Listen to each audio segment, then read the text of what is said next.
আল্লাহ নবী মদিনা থেকে মানুষকে দিনের কথা বলতে লেগেছে, মানুষকে নায়ের কথা বলতে লেগেছে, মানুষকে তাওহীদের কথা বলতে লেগেছে, মানুষকে শিরকের কথা বলতে লেগেছে, মানুষকে প্রেমের ওই কথা বলতে লেগেছে, মানুষকে ভালোবাসবে এই প্রেম মুহাব্বতের মানে আল্লাহ মানুষকে ছড়াতে লেগেছে।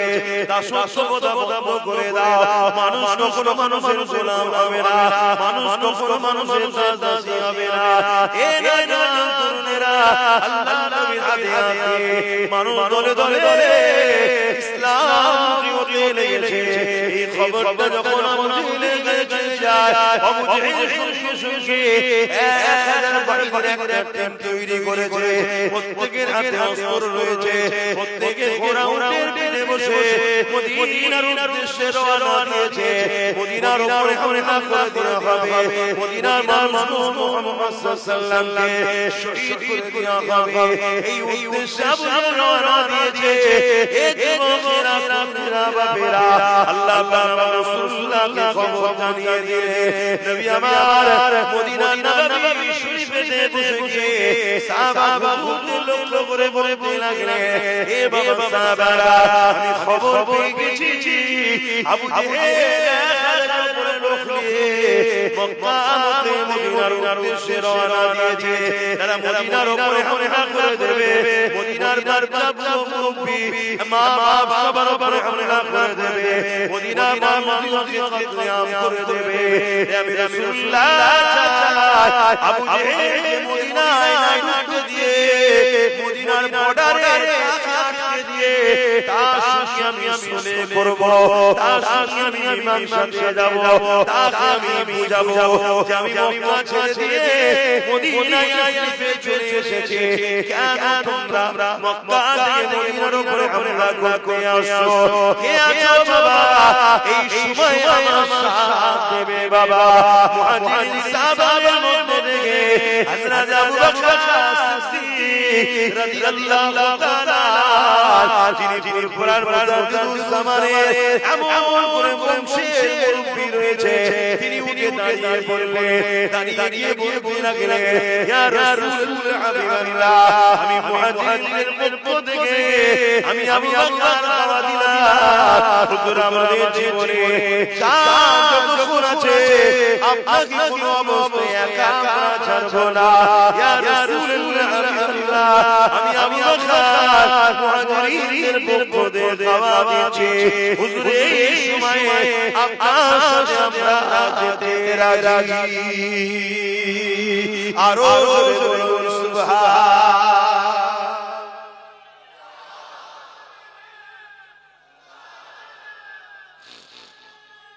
আল্লাহ আল্লাহ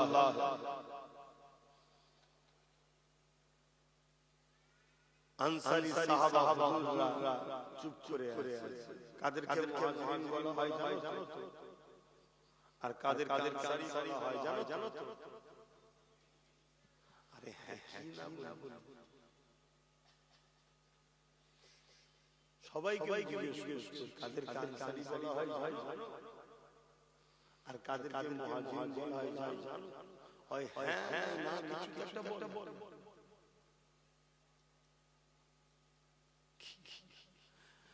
তোমরা বাইরে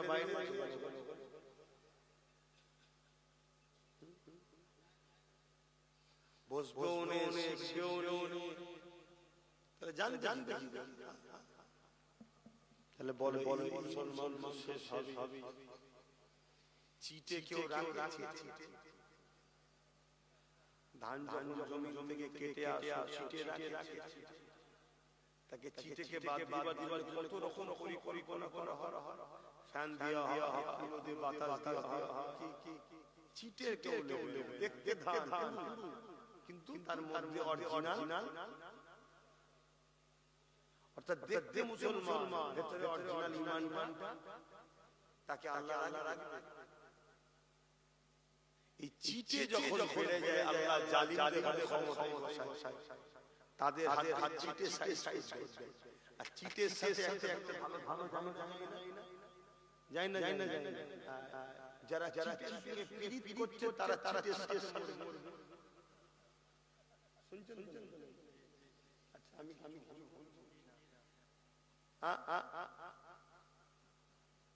ভালো ভালো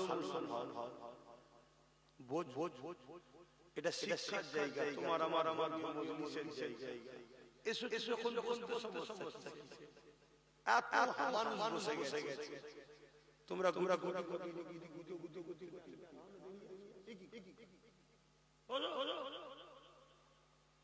যদি জানতাম বাবা আসে আলাদা আলাদা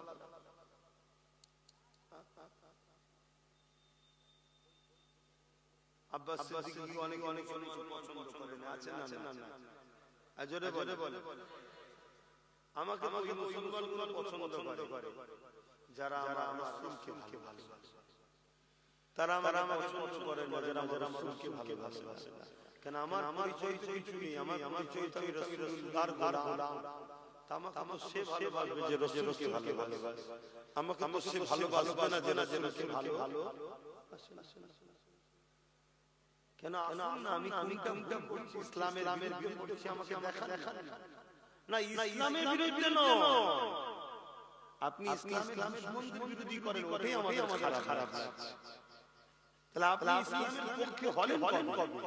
যে ইসলামের বিরোধী করলে আপনি হয়। তাহলে মুসলিমদের ওই চিঠি মার্কা মুসলমান আছেন না, সব হুবহু মুসলমান, মানে হুবহু খান ভিতরে অর্থাৎ ঈমান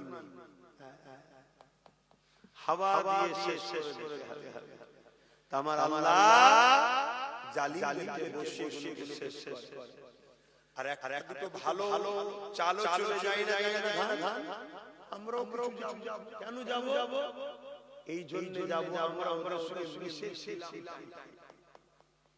ওদের সঙ্গে ভালো ভালো মিশে ছিল তো, জোরে হাওয়াতে একটু ভালো যায় না, আমরা মিশে ছিলাম, তাই একদিন যাবে।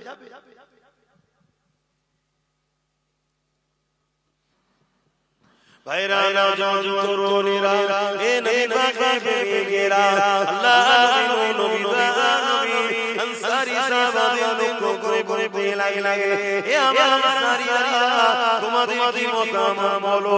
আনসারী সাহাবাদের মধ্যে থেকে এমন সময় সাহাবী দাঁড়িয়ে বলবে, ইয়া রাসূলুল্লাহ হাবিবাল্লাহ, আমি আনসারীদের পক্ষ থেকে হুজুর আপনাকে দাওয়াত দিচ্ছি। যেদিন মক্কার মানুষেরা আপনার উপর জুলুম করেছিল, অত্যাচার করেছিল, আল্লাহ পাকের হুকুমে আপনি হিজরত করে আমাদের ইয়াসরিব মদিনাতে এসেছেন। ইয়া রাসূলুল্লাহ হাবিবাল্লাহ, আপনি আশা করে আমরা সাক্ষাৎকে যেন হাতে পেয়ে গেছি। ইয়া রাসূলুল্লাহ হাবিবাল্লাহ, আপনার হাতে দিয়ে আমরা যখন বায়াত দিয়েছি, ইয়া রাসূলুল্লাহ হাবিবাল্লাহ, সেই দিন আমরা অঙ্গীকার করেছি এই জান মাল আমাদের নয়, এটা আল্লাহ রাসূলকে দিয়ে দিয়েছি। ইয়া রাসূলুল্লাহ হাবিবাল্লাহ, যেমন খুশি আপনি খরচ করবে। হুজুর আপনি কি বলছেন? আপনি কেন আমাদেরকে জিজ্ঞাসা করছেন? হুজুর হুকুম করে, মানুষকে কেন ভয় করবে? হতে পারে তাদের সংখ্যা 1000, তাদের হাতে অস্ত্র থাকতে পারে, কিন্তু তারা তো মানুষ। ইয়া রাসূলুল্লাহ হাবিবাল্লাহ, আমরা আল্লাহ ছাড়া অন্য কাউকে ভয় করি না।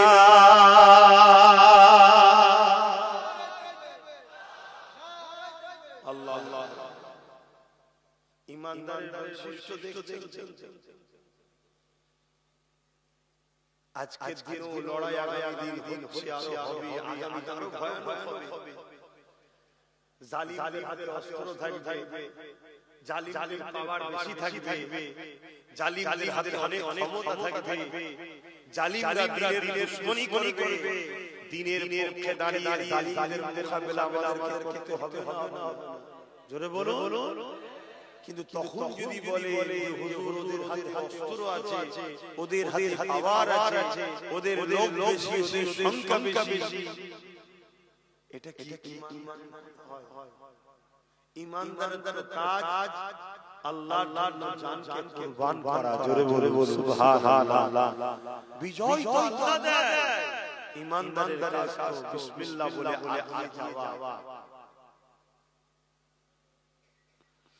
আমার জওয়ানেরা তরুণেরা এ নবী পাকের প্রেমিকেরা আল্লাহ নবী বড় খুশি হয়ে গেলেন নবী আমার দোয়া চাইতে লাগলেন এ রাসূলুল্লাহ এই সবেরা মুসলমান হয়েছে আমি রাসূলুল্লাহ হিদায়াত জানতে চাইলাম এরা আপনাকে আমাকে ভালোবাসে এরা আমার জন্য জীবন কুরবান করতে চায় আজ আমার দাদা দাদি নানা নানি সবাই মুসলমান কিন্তু দুঃখের বিষয় আজ মুসলমান মসজিদ মাদ্রাসা ওয়াকাফের দুশমনদের বিরুদ্ধে লড়াই না করে তাদের পক্ষপাতিত্ব করে তাহলে বড় বড় বিষয় সইতে হয় সে মুসলমান চিঠেওয়ালা মুসলমান তার মধ্যে ঈমান নাই কেন যে মসজিদ মাদ্রাসা দ্বীনের দুশমন হবে আরে দুশমনকে যে সাপোর্ট করবে তার মধ্যে ঈমান থাকতে পারে না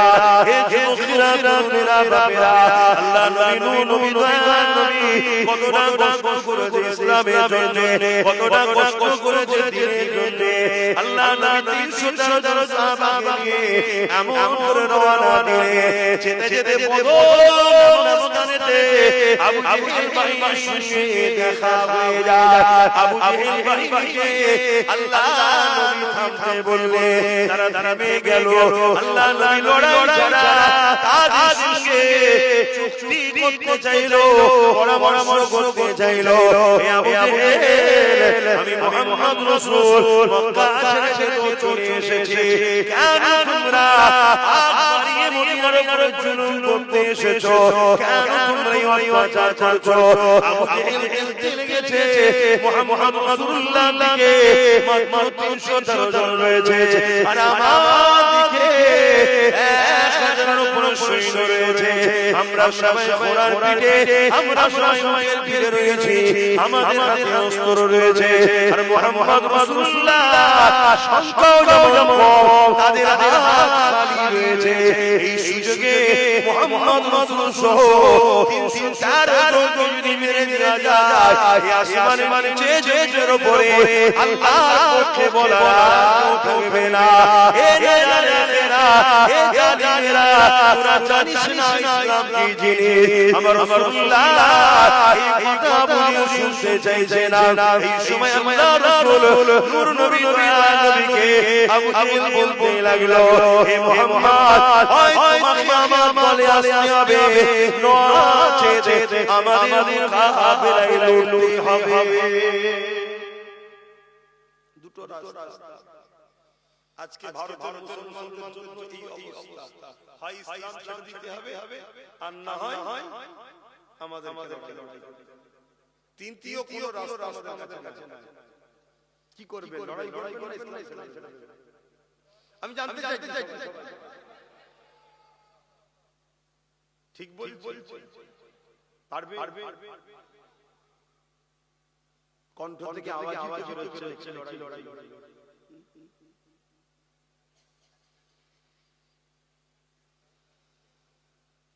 কি দিন এসে গেল আমাদের কাছে কি বুঝছেন কি জানি আমি তো জলসা করতে নিজেই ভাবি যে অনেক বসে বসে আমাকে যাও খালি কামাই করছে ইচ্ছা আমার রাসূল পাক সাল্লাল্লাহু আলাইহি ওয়াসাল্লাম যা ভবিষ্যৎবাণী করে গেছে তোমরা জানো আর যারা হুটোপাটি করছে তারা সব জানে তারা সেগুলো করেছে বলি হুটোপাটি করছে প্রায় সময় তারা অনেক মুশকিল অনেকবার বলেও শোনা জানি না আলহামদুলিল্লাহ আমরা পড়েছি কিন্তু সে সমাজ নিয়ে যাদের কাছে আলোচনাটা সে পরিবেশ নিয়ে সে সমাজ নিয়ে যাদের কাছে আলোচনা তাই করতে পারি আল্লাহ রাসূল সব বলে যা সেই এতটুকু শুধু শুনে রাখো পায়ের যে গাঁট আছে টাকনু উঁচু করা হতে হয় ওই গাঁট পর্যন্ত মুসলমানদের রক্ত হয়ে যাবে এত মার মুসলমানকে আর এর জন্য দোষী আমরা নিজেরাই আমরা মুনাফিক চিনতে পারছি না। আর ইসলাম বারবার মুনাফিকদের ঘোষণা দিয়েছে। আমার রাসূল বারবার মুনাফিকদের বলেছে। আমার রাসূল এটাও বলেছে প্রকাশ্য দুশমন ইসলামের যে তার থেকেও অনেক বেশি কঠিন আযাবে আল্লাহ মুনাফিকদের ধরে দেবে। এরপরও আমরা মুনাফিক চিনতে পারছি না। কেউ আমাদের একটু মিষ্টি হেসে দেয়, একটু কিছু ডাল ভাত খাইয়ে দেয়, মাছ গেলে টাকা পাঠিয়ে দেয়, একটু আলু পেঁয়াজ তেল দিয়ে দেয়, আমরা মনে করি এটা আমাদের আপন। আমরা একবার ভাবি না যে আমাদের এই আপন সেজে আমাদের ভিতরে যে সুপার পাওয়ারটা আছে, যেটা পরমাণবিক শক্তি থেকেও শক্তি, সেই ঈমানটাকে বার করছে। কেন যতদিন আমাদের ঈমান আছে, ধান যতদিন হবে চালওয়ালা, ততদিন আমাদের গুরু থাকবে, সবাই আমাদের পিঠে পিঠে হলো বলবে কি লাইন। আর যেদিন ওই ঈমানটা চলে যাবে, ঝাঁটা দিয়ে ঝেঁটিয়ে বার করবে। কি চিটেকে ঝাঁটা ঝাঁটা করে না একটু বল তো এই ধানটা থেকে চালটা ঈমান মুসলমানদের মধ্যে আছে, এটাকে বার করার জন্য অনেকে দরদি সেজে আমাদের আর আমরা সেই দরদিকে আপন মনে করে তার সাথ দিচ্ছি, তাকে সহযোগিতা করছি, তার হয়ে নিজের কওমের ভাইকে গাল দিচ্ছি, তার হয়ে বংশের আওলাদদের ছোট ছোট কথা বলছি, তার হয়ে নিজের ভাইয়ের নামে কেস করছি, তার হয়ে নিজের নিজের ভাইয়ের ঘর ভাঙছি, তার হয়ে নিজের কওমের বেটিদের নামে মিথ্যাচার করছি, তার হয়ে নিজের কওমের বেটিদেরকে উলঙ্গ করে দিচ্ছি, সব করছি তার হয়ে। অথচ সে ভেতরে আমাদের শরীরের পাওয়া ঈমানটাকে বার করছে, হারাম খাদ্য খাইয়ে, ভুল রাস্তায় গিয়ে আমাদেরকে গানে যাত্রা ফাংশনে খেলা লালায় দিয়ে আমাদের ঈমানকে কত দুর্বল করছে করে প্রকাশ্য দুশমনের সামনে আমাদেরকে আস্তে আস্তে দিয়ে দিয়েছে। কি গো করছেন না? উদাহরণ একটা বলি, এটা উদাহরণ বলি। আপন সেজে দরদি হয়ে বলল ওয়াকাব আমি থাকতে কিছু হবে না, বলেছিল না? লাস্টে সেই ওয়াকাবটার আইনটা মেনে এই হচ্ছে বন্ধু সেজে মুনাফিক, আর প্রকাশ্য দুশমনকে ওই যে মাথায় বসে আছে। ঠিক আমাদেরকে ডুবালো এরকম হাজারো দিক আমাদেরকে করতে হবে। আর আমার মতো যখন নবী বংশের আওলাদদেরকে বুঝাবে যে ভাই এই লড়াই শুধু আমার ছেলে তোমার ছেলে চাকরি বাকরি নয়, এই লড়াই তোমার আমার বাচ্চা মাদ্রাসা ইসলাম পাবে। তোমরা ভাবছো এত খুশি, তোমরা তো জানো না স্পেনের ইতিহাসে স্পেনে 8 বছর আমরা রাজত্ব করেছিলাম। আজকের দিনে স্পেনে যাও, যত বড় বড় অফিস আদালত সিনেমা হল যারা হল দেখবে, ওগুলো একচুয়ালি নাই মাদ্রাসা, সব দখল হয়ে সেগুলো সব সিনেমা হল অফিস আদালত করে দিয়েছে। আর মুসলমানকে গণহত্যা করে মেরেছে। এই যে পয়লা ফেব্রুয়ারি, পয়লা এপ্রিল বলে না, মানে বোকা বানানোর দিন কি বলে? পয়লা বলবেন তো? পয়লা তো বোকা বানাবো বলেন না? এপ্রিল তার মানে বোকা বানানো। অ্যাকচুয়ালি ইতিহাস কি জানো? এর ইতিহাস জানো? মানে মুসলমানের ছেলেরাও এপ্রিল করে। কতটা কলঙ্ক জাতের চিন্তা করো। এ জানি না পয়লা এপ্রিল হয়েছিল। পয়লা এপ্রিলে স্পেনে কয়েক লক্ষ একদিনে কয়েক লক্ষ নারী, শিশু, মুরব্বি, যুবক সবাইকে হত্যা হয়েছিল বোকা বানিয়ে। স্পেনের রানী বলেছিল, যারা বাঁচতে চাও মসজিদের মধ্যে ঢুকে যাও, আর নারী পুরুষরা এই নারী আসিরা জাহাজে যাও, বাইরে চলে যাও।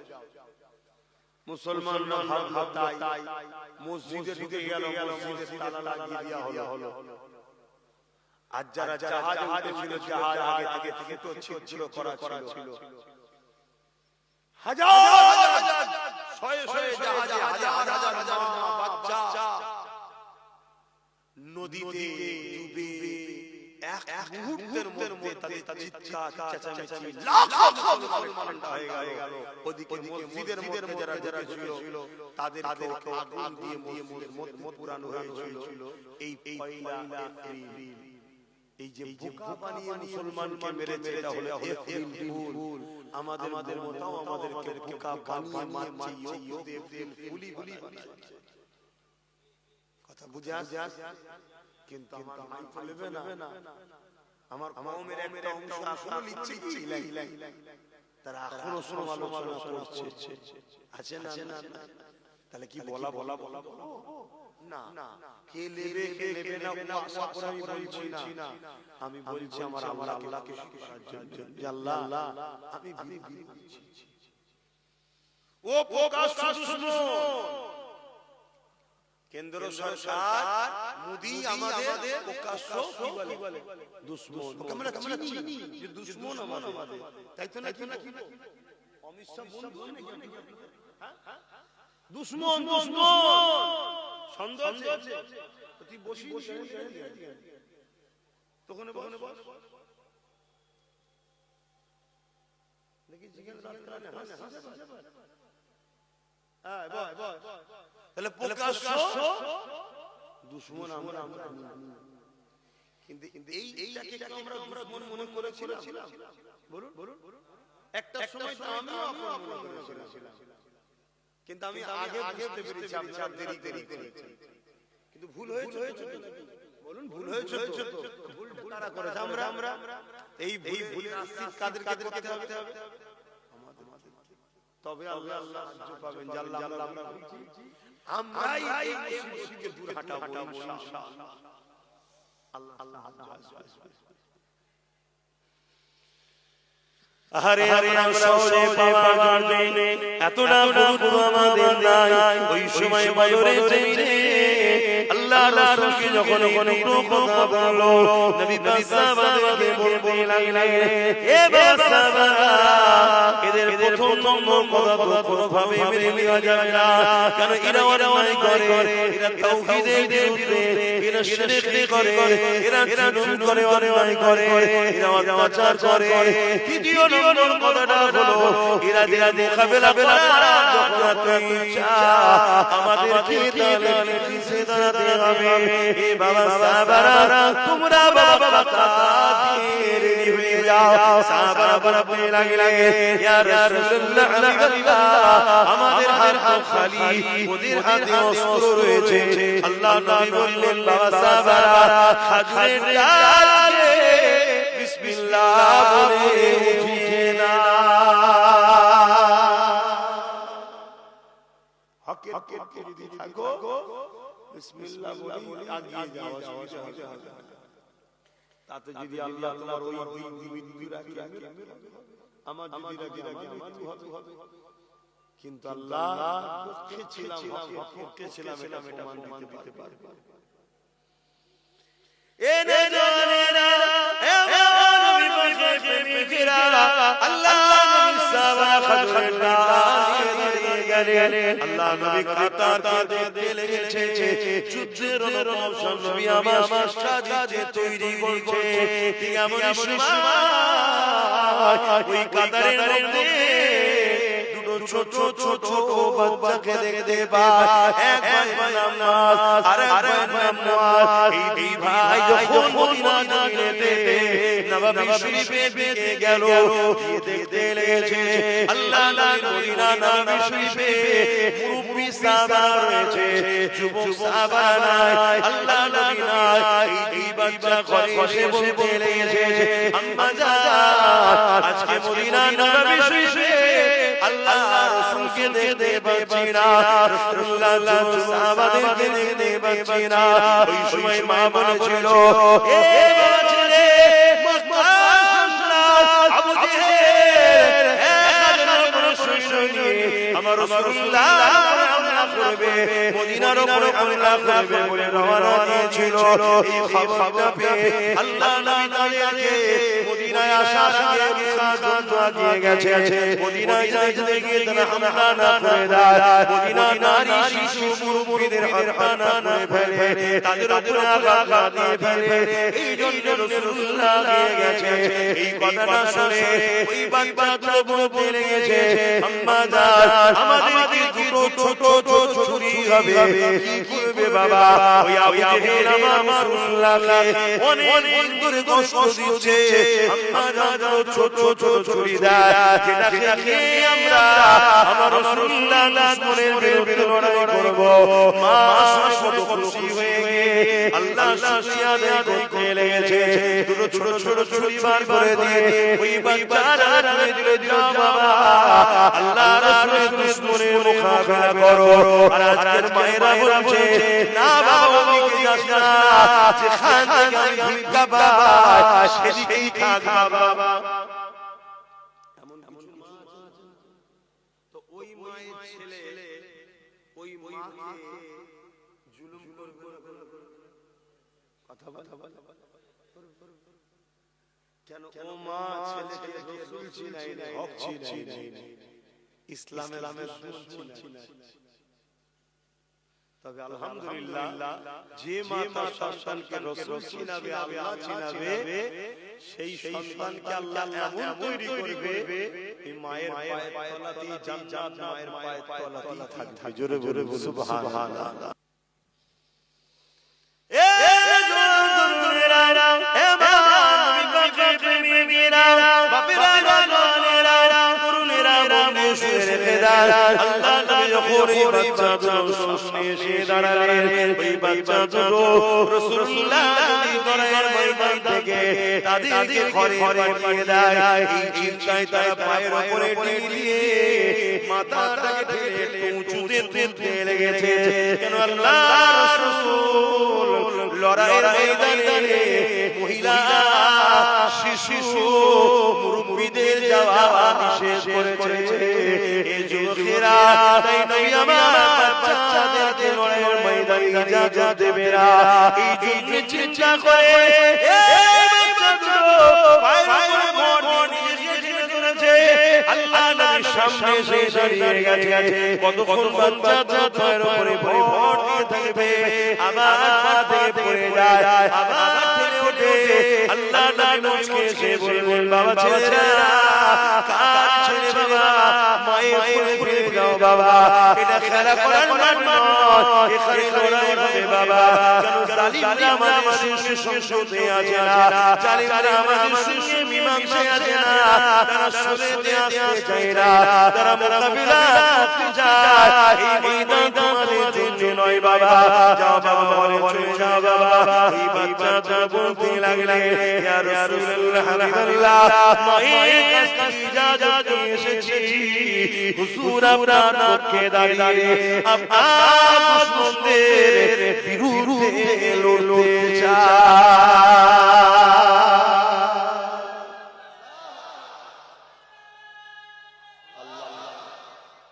আজকে রাসূলের দিনে দুশমন আছে, জোরে বলে।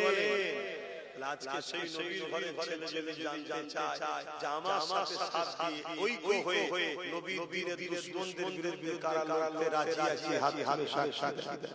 নবিয়ানা মাহফিলে বসে হাতে হাত লম্বা করে হাতে হাতে রাখবেন, একটু ডায়ে বায়ে দেখলেন কেউ হাত হাতে কেউ না, দেখুন দেখা দেখা হাত না বানা। যদি কেউ রাসূলের দুশমনের সঙ্গে লড়তে না চায় তাহলে বুঝে নিতে হবে সে মুসলমান বাহ্যিক মুসলমান ভেতরের দিক দেশে কিন্তু ঈমান তার কথা মাথায় ঢুকছে। আজকে বড় বড় তো দুশমন আমার মাথায় উঠলো কি করে? আমাদের ঘরের গাদ্দার জন্য না, আমার ঘরের রাস্তা, আমার ঘরের খবর পেল কি করে? আজকে 18ই ডিসেম্বর, তাই তো নাকি? গতকাল 17ই ডিসেম্বর মনে আছে? দাদা হুজুরের দরবারে আমার বাড়িতে এই রাজ্য সরকারের প্রশাসন রাত গিয়ে হামলা চালিয়েছিল। তখন কি আমার কোনো রাজনৈতিক দলে ছিল? তাহলে কেন হামলা করেছিল? বলো এটা বুঝতে হবে। কেন না করে মুসলমান তাড়িয়ে দিয়ে বলেছিল বিজেপি, আর আমি প্রতিবাদ করেছিলাম যে বিজেপির মোকাবেলা রাস্তায় নেমে না করে রাজ্য সরকার যেন নাগরিকের পক্ষ থেকে একটা কেস বিজেপির বিরুদ্ধে, এটা বলা অধিকার আছে না? কিন্তু পয়েন্টটা কঠিন। রাজ্য সরকার দেখলে কথা বলছি, এই কথা সবাই আমি আন্দোলন করে দেয়, তাহলে আমি ফেসে যাব। কেন আমি বেঁচে আছি মুজিব দয়াতে, আমার দলটা হয়েছে বিজেপির দয়াতে। কথা বুঝে আসছে না? বিজেপি যে বিএমসি তৈরি করেছে, আমি তার বিরুদ্ধে কেস করে টিকবো কি করে? এত কিছু হয় কেস দেখেছে এরা। এজন্য বলে আর ছোট বিষয়ে কেস করতে চলে যায়। কথা মাথায় ঢুকছে?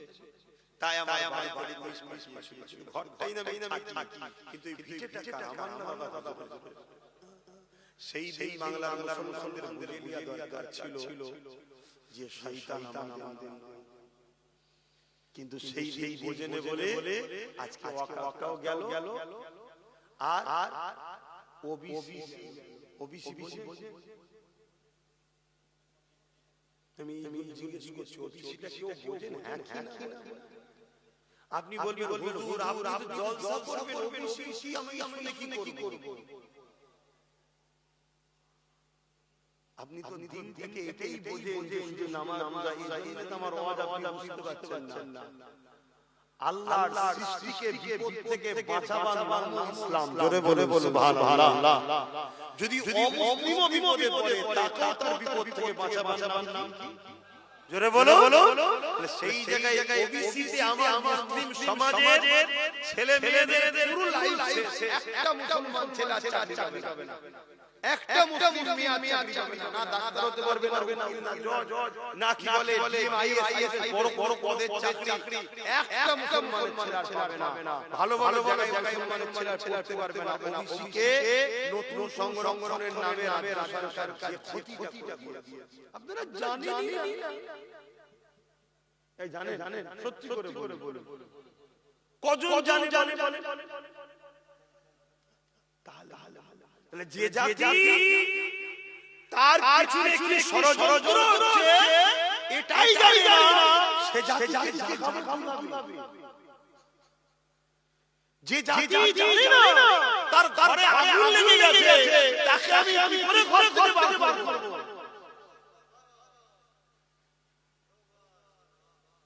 আগে তো জানতে হবে যে আপনার পিছনে কি ষড়যন্ত্র চলছে।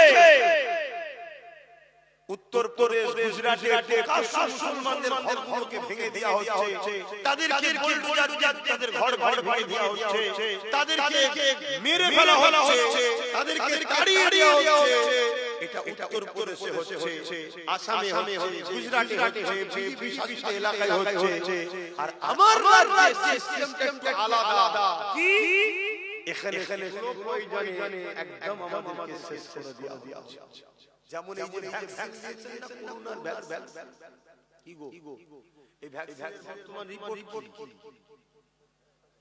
যারা দিয়েছে অটোমেটিক বলছে আমার শরীর অকেজো হয়েছে, দুর্বল হয়েছে। কথা বুঝা এই ভ্যাকসিনটাই মমতা আমাদের আস্তে আস্তে শেষ করছে, যেটা আমরা বারবার দিতে পারছি না।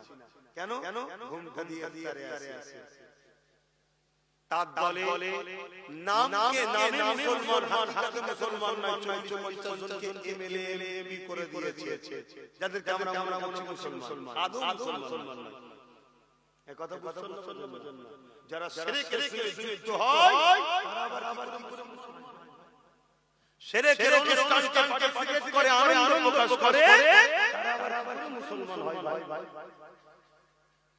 কি গো অসুবিধা হচ্ছে? খালি ঘুমাই বলছে না, এসব বলা কি ঘুমো মুসলমান। এক্ষুনি দোয়া করে দিচ্ছি, ঘরে গিয়ে খাওয়া দাওয়া নামাজ পড়তে পড়বেন, কম্বল মুড়ি ঘুমিয়ে ঘরে আগুন লেগেছে, ঘরের আগুনটা যখন নেবে বলে লাগবে, তখন যদি ঘুম ভাঙে তখন দেখবে ঘর আগুন দেখিরা বিছখানে আরো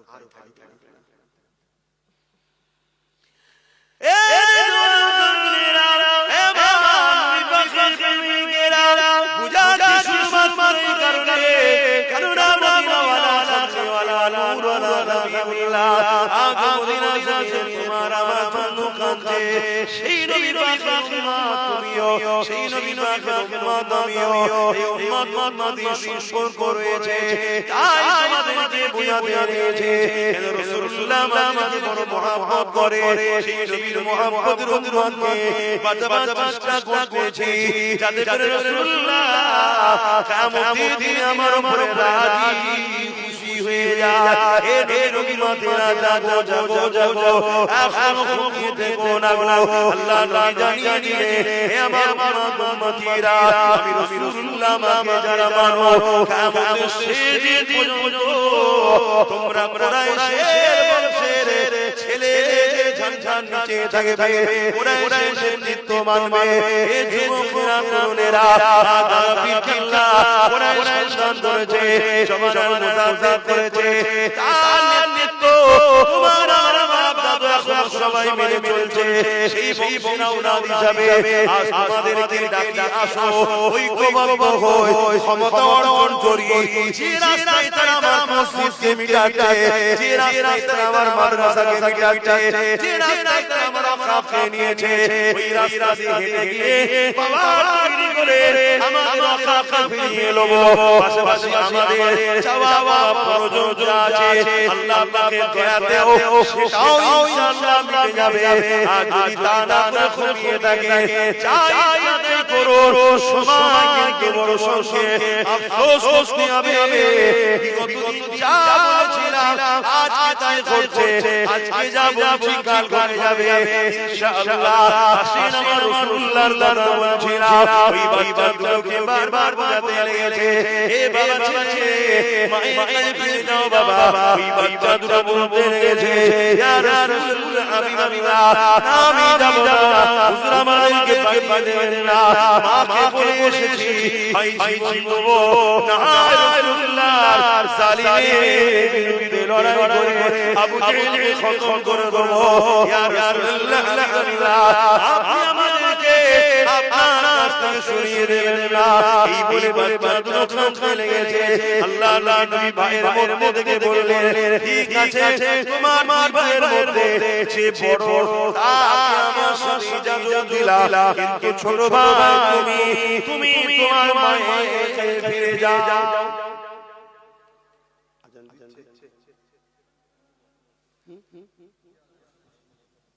আচ্ছা, মহল্লাটা বলবেন, কথা বুঝে আসছে কেন? এখন তো লাউড স্পিকার আগে নয়, এইজন্য মহল্লার হক আদায় করতে হবে। তাহলে একটা কি এক বড় ভাইকে বললো, আপনি যান, আপনি আমাদের সাথে থাকে, ইজাজত রাসূল বাবা তুমি আমাদের সাথে থাকো। যখন এখন এত করছো, আর তার মধ্যে থেকে দিলেন না মুজি ভাই ছোট ছিল, তাকে রাসূল বললেন, তুমি বাবা মায়ের কাছে যাও। ছোটটাই কথা শুনে কান্না শুরু করেছে। ভাবো কাঁদছি।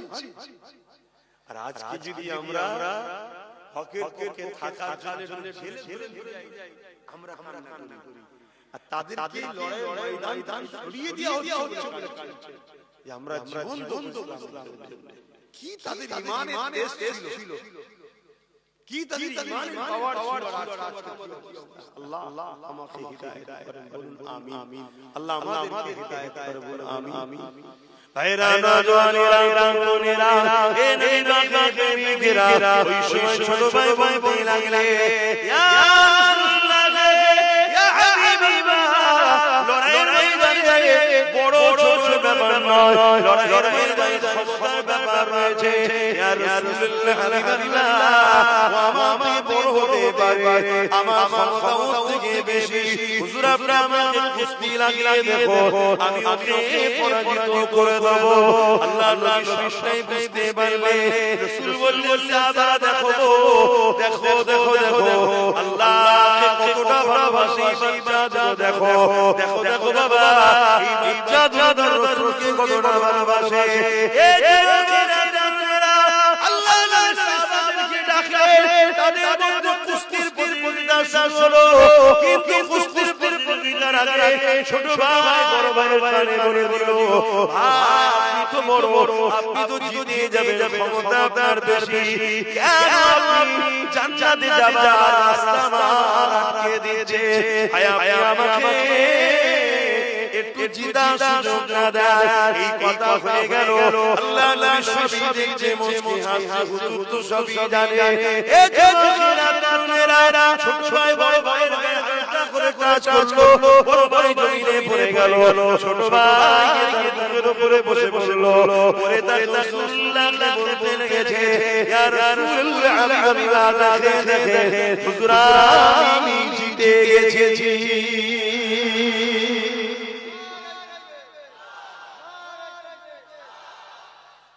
ওইদিকে আবু জেহেল বাহিনী দেখছে যুদ্ধ কি করবে, যুদ্ধ করার আগে কি হারবে না? যে জাতি মরার জন্য কম্পিটিশন করে সে জাতিকে পৃথিবীর কোনো শক্তি হারাতে পারে। আর যে জাতি বাঁচার জন্য জালিমের পিছনে লুকোয়, ইসলাম বিদ্বেষীদের পিছনে লুকোয়, সে জাতিকে তো সবাই মারে ভাই। আজকে আমরা মূল স্রোত থেকে সরে গেছি। তাই রাসূল বললেন একটা সময় আমার উম্মত প্রচুর মার খাবে। সাহাবারা বলেছেন হুজুর আমার ভাইদের কি সংখ্যা কম হবে? রাসূল বললেন না, সংখ্যা অনেক হবে, কিন্তু তারা মিনকে ভয় করবে, আল্লাহকে ভয় করে। বলুন আজ আমরা জালিম শাসকের সামনে কথা বলতে গেলে আমাদের ভাই কি করব, কেস হয়ে যাবে, কাজ বন্ধ করে দেবে, ভাই মারবে, এই ভয় আছে। আমরা দুনিয়াকে ভয় করি, আল্লাহকে ভয় ছড়া। আরে আমরা মানুষ আপনাদের কি দোষ দেব? বড় বড় আলেম উলামা হুজুর সেজে ঘুরছে, তাদেরও ধারে আমরা না। এই মুহূর্তে যত আলেম উলামা যত আছে সবাই যদি একসাথে তলায় এসে এই মুহূর্তে একটাই কথা বলে, ওয়াকাফের দুশমন যারা আমাদের দুশমন তারা, ওয়াকাফের বন্ধু যারা আমাদের বন্ধু তারা, আমরা ছাড়া কোনো বেটা বাংলাদেশ ক্ষমতায় থাকতে পারবে না। তাহলে এই মুহূর্তে আমাদের দাবি সবাইকে মানতে হবে না? কিন্তু আমাদের খেয়াল আছে হ্যাঁ গুটি আলেমা পীর জাদা কথা বলছে, কিন্তু সেটা করতে তাহলে কি বলা বলতি নাকি না। কেউ যদি নাও বলে তাও বলতে হবে, কেউ যদি সাথ না দেয় তাও হকের থাকতে হবে। যদি তুমি আল্লাহ রাসূলকে ভালো অসুবিধা হচ্ছে ঠান্ডায় দরুদ শরীফ আল্লাহুম্মা সাল্লি আলা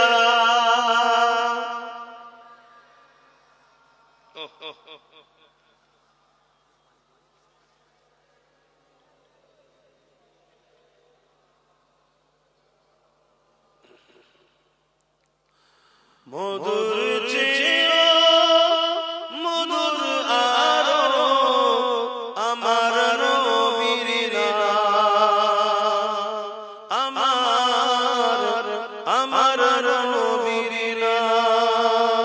মধুর চেয়ে মধুর আরো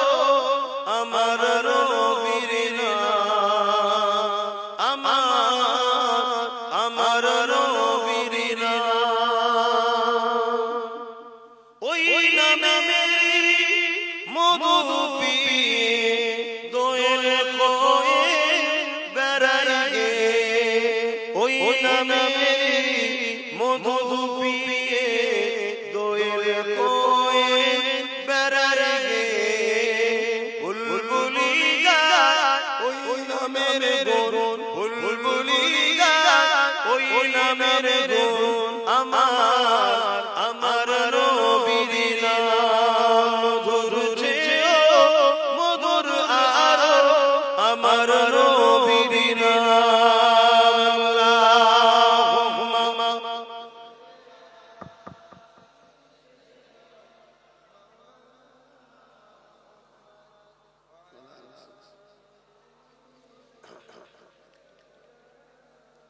ভাইরা কি কথা বলবো না শেষ করে দেবো অসুবিধা হচ্ছে না তো ভালো লাগছে না তো কেন আপনারা বলতে একেবারে তবে আল্লাহ নিয়াম আছে কথা ছাওয়া তারপর এটা নিহনি হয়ে পড়ে পুরো খোলা তোমার চারিদিকে একটা ঠান্ডা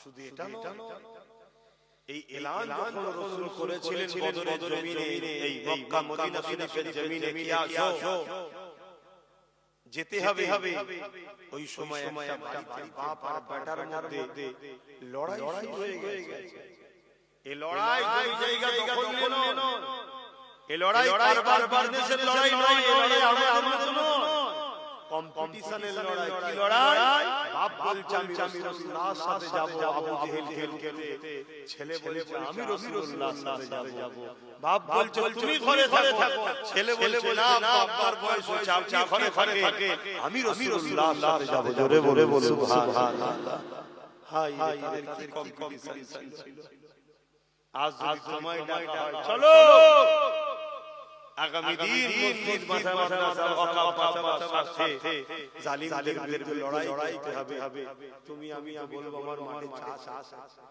আমার বাজারে যেতে হবে আমার কাজ আছে দোকান খুলতে হবে কি বলি হাই এত সহজ এটাও করতে হবে কিন্তু কখনো যদি তোমার প্রয়োজন হয় দিনের স্বার্থে তোমার জীবনকে দিতে সেদিন তোমাকে দুনিয়ার দিকে তাকাতে হবে না যত গাড়ি বাড়ি জমি জায়গা আহা পরিবার স্ত্রী বাচ্চা সন্তান সব রেখে দিয়ে চলে যাবো হবে না তোমার যদি মরণ থাকে তবে তো মরবে না হাজারো লড়াই থেকে তুমি বিজয় হয়েই ফিরবে জোরে বলে সুবহানাল্লাহ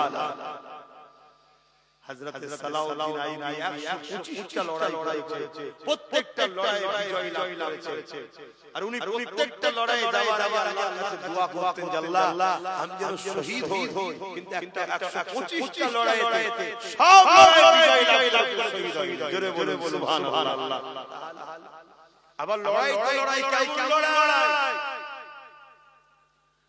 একটা যুদ্ধ হয়েছিল মুতাত যুদ্ধ যেখানে রোম এম্পায়ারদের সাথে লড়াই রোমের রোমানিয়াদের সৈন্য ছিল 2 লক্ষ আর সালাউদ্দিন ইমাম হযরতে আমার নবী পাক সাল্লাল্লাহু আলাইহি সাহাবী তিনাদের সংখ্যা ছিল মাত্র 3000 ভাবতে কোথায় 2 লক্ষ কোথায় 3000 তারপরও সাহাবারা বিজয় হয়েছে খালিদ বিন ওলীদের নেতৃত্বে আল্লাহু আকবার জোরে বলে সুবহানাল্লাহ